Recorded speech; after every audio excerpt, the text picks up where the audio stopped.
Shalom sahabat Kristus terkasih, kembali di dalam renungan di setiap hari Kamis. Sahabat Kristus, pada minggu yang lalu kita telah belajar analogi Yesus yang pertama dari series tentang anggur baru perlu kirbat yang baru juga. Nah, saat ini di part yang ketiga kita akan belajar tentang analogi Yesus yang kedua. Nah, yang kedua adalah janganlah cepat-cepat memberikan penilaian terhadap proses yang belum selesai. Nah, sahabat Kristus, analogi yang Yesus katakan, yang kedua ini sangatlah menarik untuk diperhatikan. Kalau kita melihat di dalam Markus pasal 2 ayat 21 yang berkata demikian. Tidak seorang pun menambalkan secarik kain yang belum susut pada baju yang tua. Karena jika demikian, kain penambal itu akan mencabiknya, yang baru mencabik yang tua, lalu makin besarlah koyaknya. Nah, sahabat Kristus, menurut saya contoh penggambaran yang disampaikan oleh Yesus ini sangat menarik untuk menjelaskan agar orang-orang itu jangan cepat-cepat memberi penilaian akan proses yang sedang berlangsung. Ketika mereka memperbandingkan tata laku spiritual para murid Yesus dengan orang-orang Farisi dan murid Yohanes dalam hal berpuasa. Bagi Yesus, penilaian tersebut tidaklah fair atau tidak adil. Sebab pertama, para murid mengikut Yesus itu hampir semuanya orang-orang sederhana dari Galilea. Tidak pernah mengenyam pendidikan teologi di bawah para imam besar.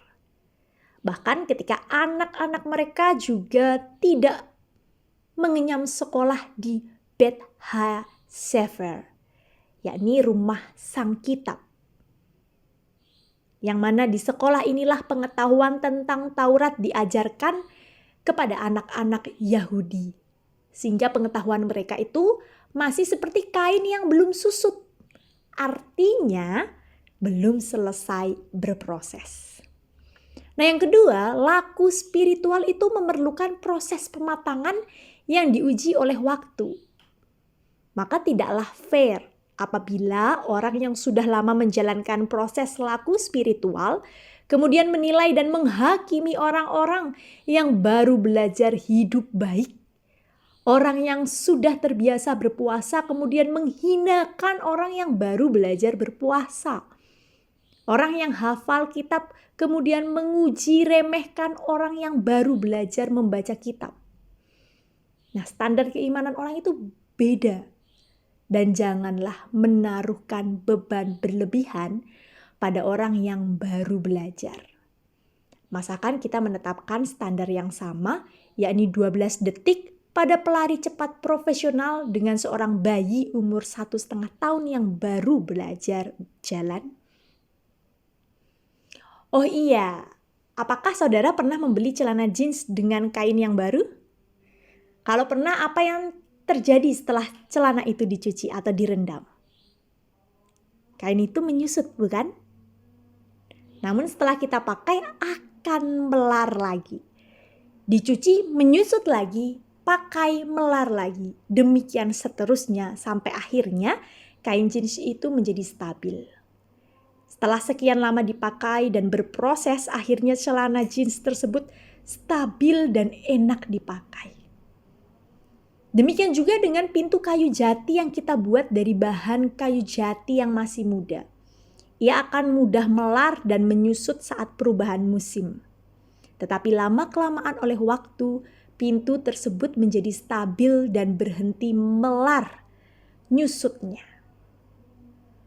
Nah, itulah gambaran sekaligus teguran Yesus pada orang yang suka memberikan standar iman tanpa memperhatikan konteks pembelajaran yang memerlukan waktu dan bimbingan yang tepat. Nah, sahabat Kristus, janganlah kita cepat menilai perilaku orang hanya karena ia masih belajar. Jangan menganggap sebelah mata petobatan baru atau jemaat baru. Siapa tahu setelah masa melar susutnya selesai, Ia akan memberikan kontribusi yang sangat besar, menambalkan kekurangan-kekurangan kita, dan membawa kemajuan besar bagi komunitas gereja kita. Siapa yang tahu? Tuhan memberkati.